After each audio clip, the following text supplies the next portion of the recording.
What does that even mean, Bowers Game Corner? Ahoy there, YouTube! I'm back again today for another game review, and today I'm very excited to check out Bloodborne, the card game from Cool Mini or Not. This is for 3 to 5 players, ages 14 plus. It'll take about 30 to 60 minutes to play, and it is based on the immensely popular video game series. And in this game, you and some other explorers are going to be going and trying to kill big, bad monsters before they kill you. You're going to be collecting blood, upgrading weapons and cards in your hands, and doing all sorts of really neat stuff. But is it good? Let's open it up. I'll tell you what I think. Also, the middle part is a little bit longer than I normally like it to be, so if you just want my impressions, click towards the end. Alrighty then, we're going to take a look at what's sitting inside of Bloodborne, the card game. First and foremost, you're going to get a handy dandy rule booklet. I believe it's 16 pages, double-sided, full color, full of pictures, illustrations, examples. It is a very, very well done rule booklet, very streamlined, and it will have you up and running pretty quickly. Also, the game is pretty simple, which was a nice surprise as well. So in Bloodborne, you're going to be wandering into a dark, scary cave fighting all sorts of bad monsters.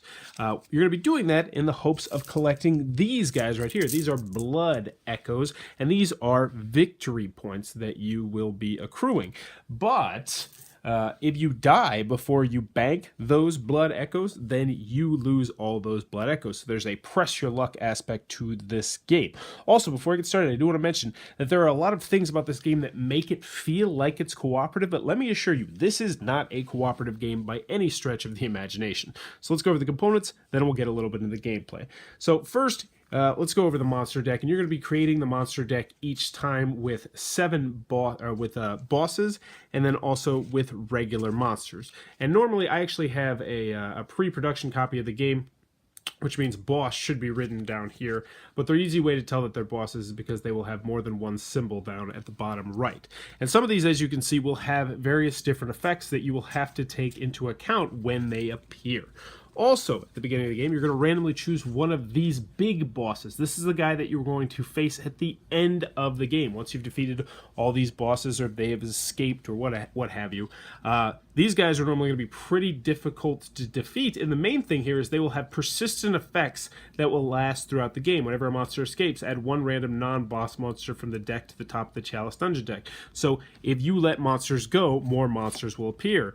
Rom, the vacuous spider. The second time each hunter is killed, they are eliminated from the game. This one actually makes for a pretty quick game. Viker Amelia, hunter's maximum health is 6. So as you can see, they will have various different negative effects that you will have to deal with. Now, you're also going to start off the game with these 5 cards right here. We'll go over the 3 weapons first. You got a little saw cleaver, which will do 1 damage. You have a hunter axe, which will do 2 damage. You have the hunter pistol, which is an instant effect, which means you actually shoot before anybody else, as long as you were the only person to play a hunter pistol, which is pretty useful. Then you have Transform, which we'll talk about in a minute, and Hunter's Dream, which is incredibly important. We'll also talk about that in a minute.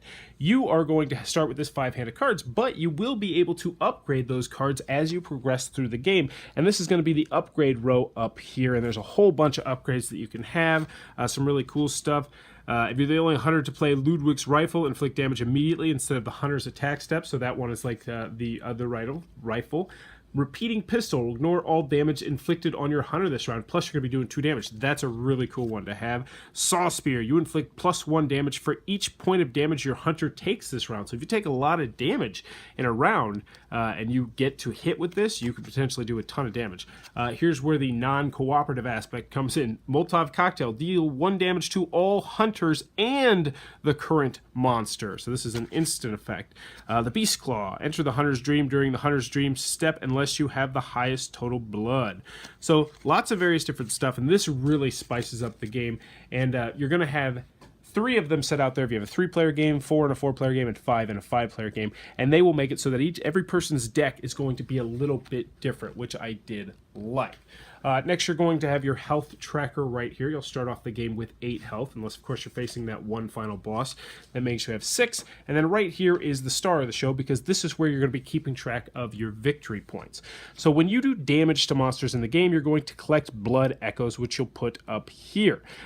When you do your Hunter's Dream, that's when you're going to put your blood echoes from up here to right there. And when they're here, they are safe. You cannot lose them. But as long as you have blood echoes right here, if you die, you lose these blood echoes.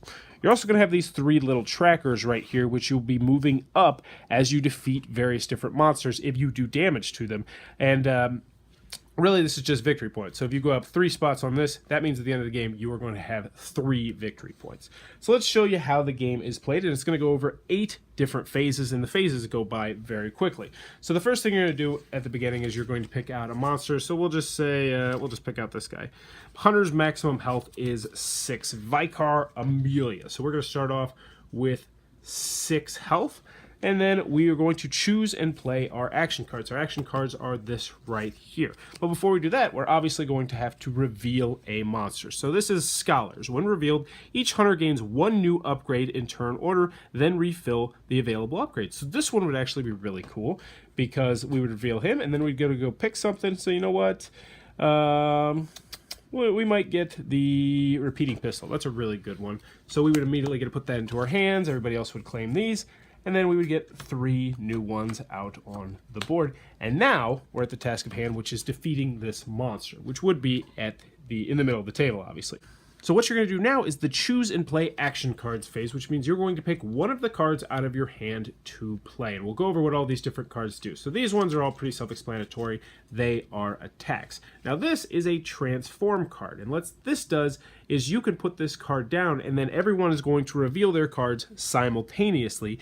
And if you have this card down, you'll go to the next phase, which is the transform weapons. You will get to put a weapon down of your choice, either a melee weapon or a ranged weapon. So this is kind of going to let you see what everybody else is doing, and then you can decide what you can do. Because as you'll see in about 30 seconds, it's very important what you play.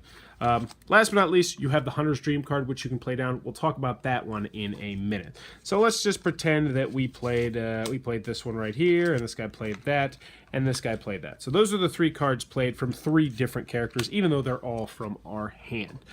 So now you're going to reveal your cards. No one played a transform, so we don't have to worry about that. So we would skip the transforms weapons phase. And now we're going to resolve the instant effects. So the instant effects right now would be this, oh, excuse me, that's not one. It would be this Hunter Pistol. So the Hunter Pistol is right here, and he would do 1 damage. Now, one thing I forgot to do is you are going to place blood on the monster equal to the number in the bottom left-hand corner. So this guy, he would do 1 damage to the Hunter Pistol. He would take one of these blood tokens and he would put it into his collected blood echoes. That is great for him. Now what's going to happen is the monster is going to attack. So let's take a look at this monster. He's going to be rolling a green dice because his lantern is green and he has 3 health, as we already noted. So he rolls the green die, and he is going to do 1 damage to us guaranteed. However, since he has this little symbol up here, it's an exploding dice, he is going to do 3 damage to everybody. So he actually did a decent chunk of damage. So everybody's going to take their damage. Hopefully they are not dead.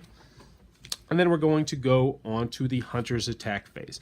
And in turn order, everyone is going to get to attack. Now this is where turn order is very important, because if this player over here is the first player, his attack happens first. He does 2 damage with his repeating pistol, which means he gets these 2 blood tokens, and that means this person does not get to attack at all. But unfortunately, they still have to discard their card, so they'd set their card over to the side right there. Another cool thing is the dude with the repeating pistol, he would look really smart right now because he would not have had to take those 3 points of damage as per the special ability on his card. So this monster is now dead, which means everyone who at least did a damage and got one of the blood tokens is going to get to move up 1 on this track right here. So this player and this player would both get to move up 1 on that track. This guy would not, because he was not able to do damage on the monster before he died. Now, what can also happen potentially is that the monster escapes, and that means it's not killed, because you have to kill a monster. You have to kill a monster outright. You can't do like 7 out of 8 damage or anything like that. Some monsters will actually have special abilities that will happen if they escape. Most of the time, they are bad. But in this case, we would kill them, so no biggie. Monster escapes, that doesn't happen. And then we would go to the Hunter's Dream phase, which is a good time to tell you about the Hunter's Dream cards. So we talked a little bit about it earlier. This is the Hunter's Dream card. Instead of playing a weapon or a ranged weapon or a transform, you can play your Hunter's Dream card. And how this works is any damage you take this round is halved, rounded down, so we would only take 1 point of damage from the monster attack. Then bank your collected blood, so we take our collected blood up here and put it down there. Reclaim all your action cards, so all these discarded cards you have down here would go back in your hand, and the Hunter's Dream would go back in your hand, and you would get to gain a new upgrade and then fill up your health back to the maximum amount, which in this scenario would be 6. So this is a very important card to have. You can never lose this card because as you slowly start to play more cards and attack more monsters, you're going to have less cards in your hand, which means you're going to have less options. And also, I've seen a lot of people do this. They'll play a Hunter's Dream early on to get a really good weapon early on.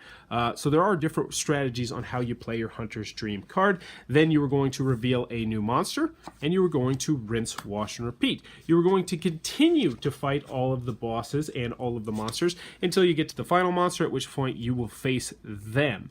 The only real difference between the bosses and the final boss and regular monsters is the final boss will give anybody who does damage to it all 3 of those symbols moved up 1, which can be a lot of points potentially. Likewise, the bosses will also have 2 as well. But anywho, when the game is done, you're going to total up all your blood that you have on your entire board. You're going to move these guys to see how many points you would earn, and whoever has the most points will be the winner of Bloodborne, the card game. And that, in a nutshell, is how the game is played. Alright then, Bloodborne, the card game from Cool Mini or Not. What are my final thoughts? Let's go over the pros, let's go over the cons. First, on the con side, the game's not going to be for everybody for a couple different reasons. It's a very dark and gruesome theme with dark and gruesome artwork, which is immediately going to turn off some people. I don't think this is going to be a go-to family game for most families. Another con that I have with the game, and this is production stuff, the version that I have does not have bosses listed on the bottom of the cards. I'm hoping that is just my version, and the version that gets to you will, but it is a slight nuisance, not a big deal, but something I did want to mention. Also, the victory point blood tokens, I wish they would have done something a little bit different. The 5s and the 1s are nearly identical except for size, and sometimes you'll get them mixed up. It's not a huge deal, but something I did want to mention. Another con that I think some people are going to have with this game is that it feels cooperative when you first start the game. It really does. You're all going into the cave. You're facing big bad monsters. They're attacking everybody equally, and that's about where it stops. Because about a fourth of the way through the game, you're going to realize that these people next to you are not your friends. They are going to be trying to screw you over, try and figure out which cards you are going to play so they can snipe blood from you and potentially just work you over. They'll start getting weapons that will physically hurt you, and that's going to be a turnoff to some people. I personally don't mind it, but some people might. Another comment I have with this game, this is a big one, is do not play with the final boss monster. Which one is it? One of the final boss monsters, if you let a monster, a bad guy, escape, you add a new one to the top of the deck. That card is terrible, and it almost tanked this game for me, to be honest with you, because that was the first game I played was with that final boss, and it just stretched out the game way too long. And I liked the mechanisms, and I liked everything in this game and how it worked, but it was just way too long when you play with that boss. I will say, after playing with all the other bosses, I like the game a lot better with the other bosses. Just take that boss, throw it under the box insert, and forget about it. Another final boss that some people might not like is the one that kind of does player elimination. That one actually makes for a very short game, as once you die twice, you are... the game's over for you. So there's player elimination, which is going to be a turn off some people. I actually didn't mind it. I liked that boss, but some people will not. Another comment I had with the game is that I wish there was more variety in the upgrade deck. Now, there's a lot of cool cards in there that do some really neat things, but I just wanted more. But I feel like that actually speaks to how much I like the game, as I'll mention when I get to the pros and the cons. And one thing, well, I'll talk about that in the pros. Any other cons that I have with the game? Oh, the box insert looks really cool, but it's kind of like the... it's got like that Lords of Waterdeep problem where, yes, everything can fit in there perfectly, but you have to fit it in there just perfectly if you want it to look nice and pretty. But honestly, it's still a pretty dang nice box insert. Any other cons I have with the game? No. I think Bloodborne, the card game, is a very, very good game. I'm not going to say a great game, but I think it's a very, very good game that is going to stay on my shelf for a long time, and I think it has the potential to become a great game, like a really, really great game in the future with expansions. Because one thing I really like about this game is the fact that out of the box it has a good deal of variability, but with an expansion, this game could have an insane amount of variability. So these cards right here, all these cards right here, these are cards you're not going to be playing with. These are bosses and monsters you're not going to be playing with, different encounters that you are not going to have. I mean, you got the different final bosses, and each time you're going to have a different final boss, and that will change how the game is played. And there's an unlimited amount of different kind of final bosses and monsters they could put in this game, which just excites me to no end. Also, I love the upgrade system. I love upgrading your hand and trying to get different things to synergize. What is it? There was that one, the bolt paper. That's one of my favorite ones because you get that bolt paper early on and you're like, ooh, I really want to focus on melee because maybe if I can get 2 of those big sledgehammers, those 4 damage ones down on my discard pile, and if I play this, I'll be doing 8 damage to something. But then you kind of got to be like, oh, but if I'm going to do that, I want to make sure I go first. And I had this actually happen. It felt really cool when it worked, where I killed a monster by myself. It was like a 7 damage monster, and I just smashed the living crap out of it. And they're like, really? And actually, what was the difference between me winning and losing the game was me getting all those points, and then also getting to move up on the tracker when no one else did. I like the semi-cooperative nature of this game, and I don't even know if it's really semi-cooperative. It feels semi-cooperative, but I like that different aspect, trying to figure out what cards different people are going to play at different times, and you're never quite sure because it's like, ooh, this guy really has low health, so I think he's going to do Hunter's Dream, but this monster has really low health, so maybe he's just going to do an instant attack so he can plan on killing it and getting the blood. I just loved how everything in this game worked. There is not one major hole I can poke in this game aside from that one monster that drags out the game. And that's a really big compliment. I really tried long and hard to think about something that I didn't like about the game aside from that one stupid monster, that final boss that takes out the game, and I can't do it. I like the transform. I like how the Hunter's Dream works. I like how there's the press your luck aspect to the game, and however, there's the simultaneous revealing of the action cards, and you're trying to outthink and outguess what other people are doing. I like how being the first player is very important. I just like this game, and I think it's a very good game. You know what? I think this might be a great game. I think this. I don't know. I'm torn. Either way, this is an incredibly solid game. Whether I think it's very good or great is beside the point. If the theme does not scare you off, and if you can routinely hit 3 to 5 players, absolutely check out Bloodborne, the card game. It is a blast and a half. It has some really cool mechanisms, and Eric Lang just proves why he is one of the rising rock stars of this industry with this fantastic game. So there's Bloodborne, the card game from Cool Mini or Not. I give this one a wholehearted recommendation if you can get past that gruesome theme. If you enjoyed this review, please be sure to click on that subscribe button down below in the comments below. Let me know, have you played Bloodborne, the video game? No, I have not played Bloodborne, the video game. I played Dark Souls, which I know is like the spiritual successor, or maybe it's actually the prequel. I don't know. And I tried it out, and it's just...